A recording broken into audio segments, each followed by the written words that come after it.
Assalamualaikum warahmatullahi wabarakatuh. Bismillahirrahmanirrahim. Perkenalkan, nama saya Syahrudin, NIM 111911075 dari kelas MA 19B6 reguler malam. Untuk memenuhi tugas semester mata kuliah aspek hukum dalam bisnis yang diberikan oleh dosen pengampu Bapak Muhadar Putih SEMM. Presentasi kali ini saya akan menjelaskan materi tentang aspek pajak dalam bisnis. Pengertian pajak. Pajak adalah iuran yang wajib dibayar oleh rakyat untuk kepentingan pemerintah dan kesejahteraan masyarakat umum. Manfaat dari pajak yang terkumpul tidak akan secara langsung dapat dinikmati oleh wajib pajak, karena pajak digunakan untuk kepentingan umum bukan untuk individual.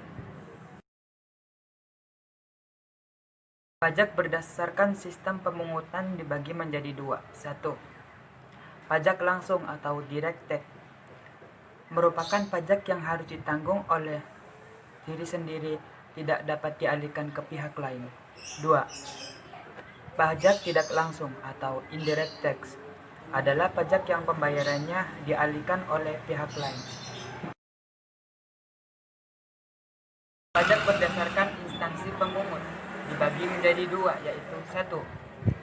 Pajak negara atau pusat merupakan pajak yang dipungut oleh pemerintah pusat. Contohnya, pajak penghasilan, pajak pertambahan nilai, biaya materai, dan lain-lain. 2. Pajak lokal atau daerah merupakan pajak yang dipungut oleh pemerintah daerah. Contohnya, pajak hotel, pajak hiburan, pajak restoran, pajak reklame, dan lain-lain. Pajak berdasarkan sifat dibagi menjadi dua, yaitu 1. Pajak subjektif adalah pajak pengambilannya berdasarkan dari kondisi wajib pajak. Contoh dari pajak subjektif adalah pajak penghasilan dan pajak kekayaan. 2. Pajak objektif adalah pajak yang pengambilannya berdasarkan dari kondisi objek tanpa memperhatikan kondisi wajib pajak. Contoh dari pajak objektif yaitu pajak bermotor, pajak impor, pajak biaya materai, biaya masuk, dan lain-lain. Manfaat dan fungsi pajak yaitu 1. Fungsi anggaran atau budgeter, berfungsi untuk membayar pengeluaran negara. 2. Fungsi mengatur atau regulasi, berfungsi untuk mengatur pertumbuhan ekonomi dari negara Indonesia. 2. Fungsi stabilitas, berfungsi untuk mengendalikan inflasi. 3. Fungsi distribusi pendapatan atau pemerataan, berfungsi untuk pemerataan dari pendapatan masyarakat dengan tujuan kebahagiaan dan kesejahteraan masyarakat. Macam-macam bentuk pajak penghasilan. 1.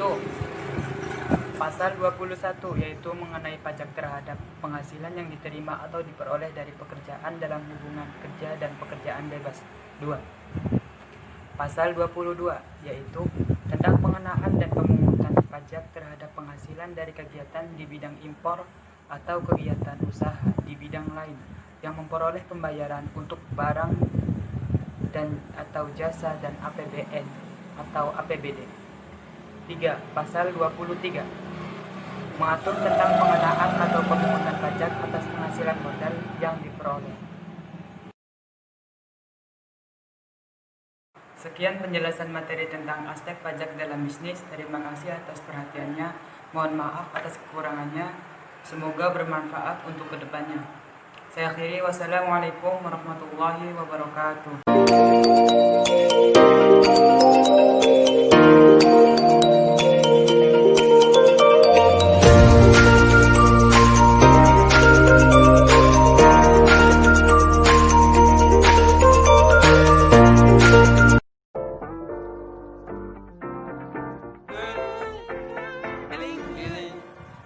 Hey, feeling good. Like I should. Feeling good to walk around the neighborhood. Feeling blessed. Never